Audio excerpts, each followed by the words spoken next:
Hello everyone, this is Motuli here. Today I'm gonna talk about the mods what you can do on your 390 or on your Duke. These mods would be the same for most of the bikes, but let me give you the inputs on the mods what I have done and what I think are ideal for the Duke 390.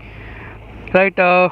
Before we start, two things which I want to make you aware. One is when you start doing mods, the insurance will not consider these mods. So, for example, if you have changed the brake lever or the clutch lever into a much more better product or a different product than the stock one, so the insurance will not cover it. So when you if you have an accident or if you claim an insurance for it, it will not cover it. The second point is you need to consider the warranty part. So when I what do I mean by warranty is, let's say if you have an aftermarket exhaust, if you want to claim warranty on it, Bajaj or KTM will not cover that warranty part. Even if you claim insurance, you will get a stock part and not a aftermarket part. The basic mods what you can do is adjust the levers, adjust the handlebar to your height, to your comfort. Then change the suspension as the way you like it. The stock suspension I think is about 5 or something like that when I got it, but in city I use it at 6 clicks. At in highway I do about 7 clicks, because highway I do a higher speed, so I need much more stability. So I go for a higher click on the rear suspension because it is adjustable. The next mod is and the most favorite mod is the headlight mod. I will share some pictures on the mods. A couple of us have done. The most simplest one is change the stock bulb into a Philips high lumen bulb, or put some spotlights here or here to make sure you get a better visibility when you're doing night riding. So I don't do much of night riding, so I don't have it, but that is something which I would definitely recommend. Changing your stock headlight into probably a LED one. Be very much aware of the fake or the cheaper China made products which are much more affordable.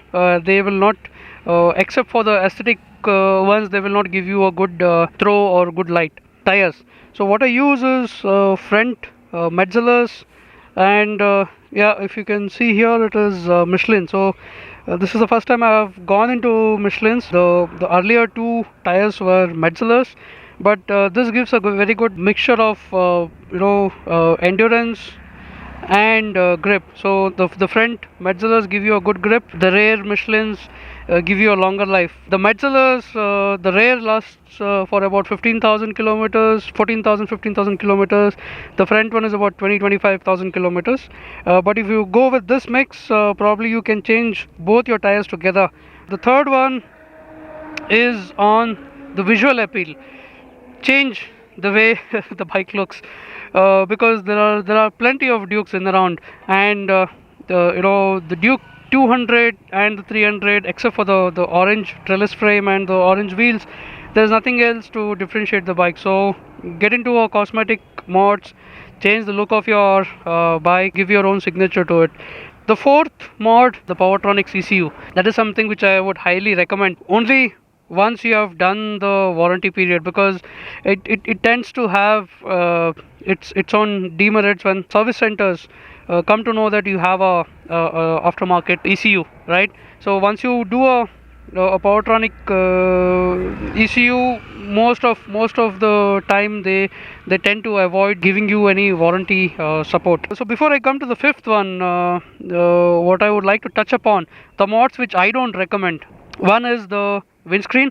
It looks hideous. I don't know why everybody puts the windscreen on a naked bike. It looks ugly.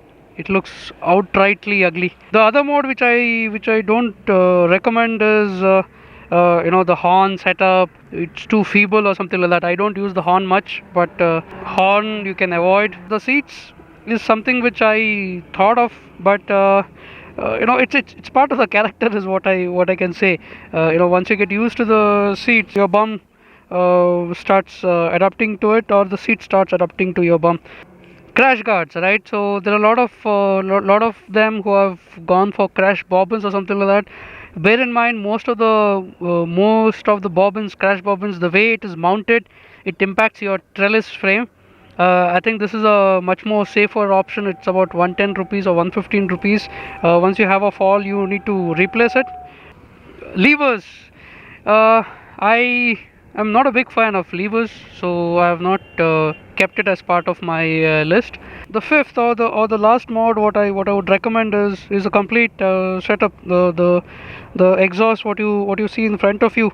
Once you put in the exhaust, you need to, like I had mentioned earlier, you need to change your air filter. You need to do a custom remap, and that is where the Powertronics comes into the picture. So Powertronics, Canon air filter, and the free flow exhaust, a complete free flow exhaust. Don't go for a slip on. The sixth mod, what I what I definitely recommend is these USB ports on the bike, right? So if you're when you're touring or when you're doing a lot of riding, I think this is a very helpful one. I use it in the city as well. There you have it. These are the mods what I can think of. Any comments or any pointers you would like to share, please do voice out in the comment section below. Thank you for watching. Have a good day.